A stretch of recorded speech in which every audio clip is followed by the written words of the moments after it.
Is Bitcoin really blocking gold's thunder? That's what we're talking about with Frank Holmes today. Frank, good to have you back on. Nice to see you again. I miss you. Yes, I know. It's been so long. But here we are in San Francisco. Let's talk about what's on everyone's mind, or the number one question I get, is it Bitcoin that's stopping gold from rallying? No, I don't believe it is.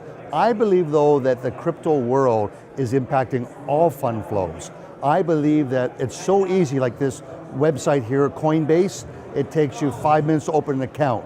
Einstein is here, it's 5 minutes to open an account. It's 2 days to open up a brokerage account. So it's so much faster and easier to be able to trade. Rather than junior companies, you can trade currencies. That's the real big factor. So you think the mining industry and gold and silver have to modernize here, have to get with the times? Well, no, it's exchanges. The stock exchanges have to be able to go 24/7, and they have to make sure that the cost of transactions is faster and easier. That's what these currencies are showing. The millennials are bigger than... Well, then there has to be a change happening. Do you think it's going to happen anytime soon? It's happening, crowdfunding. And there's been no pushback except for the new head commissioner of the SEC saying it's un-American to have such a big drop in IPOs. I mean, IPOs are dropped down 75%, whereas ICOs, initial coin offerings, are up 300%. Let's talk about this Bitcoin versus gold debate. First of all, should there even be a debate? Can the two be compared? Well, I think they're both similar diversification of an asset. And one is a digital currency, and one is a monetary currency and jewelry. So I don't think it's either or, but I will share with you is that the media is much more positive on Bitcoin than they are on gold. So if you watch the CNBCs, the CNNs, all these programs, the other one is TED Talks. There's nothing on TED Talk on gold. And TED Talks gets 2 million downloads a day. But there are 2 pages on blockchain and cryptocurrency. And I've heard this before because people have said to me, oh, the media hates gold. But why would it be in media's interest to hate on gold? Because there's this conspiracy thinking that gold is bad. And I don't understand the logic of it, but it is very prevalent because most times when I go on CNBC in North America and I go on Bloomberg, it's to defend why gold is up. And if gold's down, gold's going to go lower, rather than gold has a mean reversion.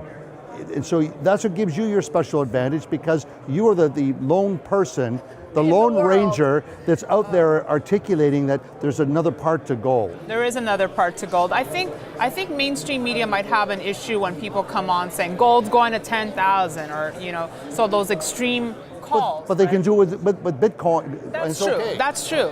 No, that's a good point, I have to say. Okay, so we're here at the conference focused on the junior mining space. How do you see this sector? Well, I still think they're wounded from the GDXJ blow-up.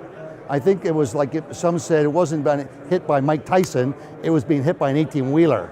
So how long that'll take to repair, but there's great enthusiasm here, and there's lots of optimism, and I think on the backdrop, we do have peak gold. So the supply of gold has peaked. There's no technology like fracking that's going to come in to find more gold, and I think you're going to see like the Newmont's buying Continental Gold. Right, so we'll be seeing a lot of M&A work. Right, so are the juniors more vital than ever now if we are experiencing peak gold? Because why are we having peak gold? Is it because there's really a lack of gold, or it's just a lack of exploration? What do you think the reason is? Well, Mother Nature's been pretty... So you think it's a combination. Mother Nature's much more difficult until you had a technology of fracking to unlock it. There's nothing, only Superman can see through rock, and he gets difficulties at lead. But it's very difficult. And so a lot of the low-hanging fruit's been picked off around the world, or you're in very unstable countries where there's gold. All right, so give us some picks now, Frank. Who are you liking? What company should we be eyeing as we're about to start a new year? Well, I love Gran Colombia. They've turned the corner. They're paying down their debt every month. They've got free cash flow. They have no bank debt. They have no, so that is undervalued relative to most gold producers doing 150,000 ounces of gold. And full disclosure. Well, I'm a big shareholder. Right. Yeah. And personally, I own the gold notes because they pay monthly and they're listed on the Toronto Stock Exchange. I love the monthly income. So I think stories like that are interesting. And the new one that Ross Beatty is organizing of the mega merger of Trex, and it's Equinox Gold. I think that they're going through the genesis and having the leadership of a Ross Beatty, that's always a big vote of confidence. I think Leah Gold is another sort of undervalued opportunity to get re-rated. All right, Frank Holmes. And I own them all. All right, thank you so much for joining us. And thanks for watching. We'll have more for you. Be sure to stay tuned to kitco.com. Thanks, Frank.